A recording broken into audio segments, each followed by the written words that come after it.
Hello friends, இன்றைக்கி நம்ம பார்க்க போகிற டாபிக் டிஸ்க் பல்ஜ். அதாவது முதுகுத்தண்டில் இருக்கும் ஜவ்வு விலகுதல் பிரச்சனைக்கு நவீன முறையில் நம்ம எப்படி சிகிச்சை பண்ண போகிறோம் அப்படிங்கிறது தான். நான் doctor Bharathkumar, orthopaedic spine surgeon, Kathir hospital, Woraiyur சாலை ரோடு, திருச்சியிலேருந்து பேசுகிறேன். ஸோ டிஸ்க் பல்ஜ் காமனாகவே எல்லாருமே கேள்விப்பட்டிருப்பீங்க. ஜவ்வு விலகுதல் எதனால் வருது அப்படின்னு பார்த்தீங்கன்னா 70% உங்களுடைய சதை வலு இல்லாமல் இருக்கிறதுனால தான் வருது. ஸோ இதுக்கு நவீன முறையில் எப்படி சிகிச்சை பண்ணுறோம் அப்படிங்கிறது தான் பார்க்க போகிறோம். இப்போது நவீன முறையில் எண்டோஸ்கோபிக் டிஸ்கெக்டமி அப்படிங்கிறது தான் நவீன முறையில் சிகிச்சை.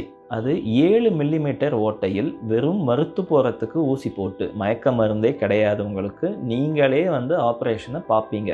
ஸோ இதில் அட்வான்ஸ்மெண்ட்டே பார்த்தீங்கன்னா உங்களுக்கு காலையில் வந்தீங்கன்னா நைட்டு வீட்டுக்கு கிளம்பிடலாம். அடுத்த நாள் உங்களுடைய வேலைகளை பார்க்க ஆரம்பிச்சிடலாம்.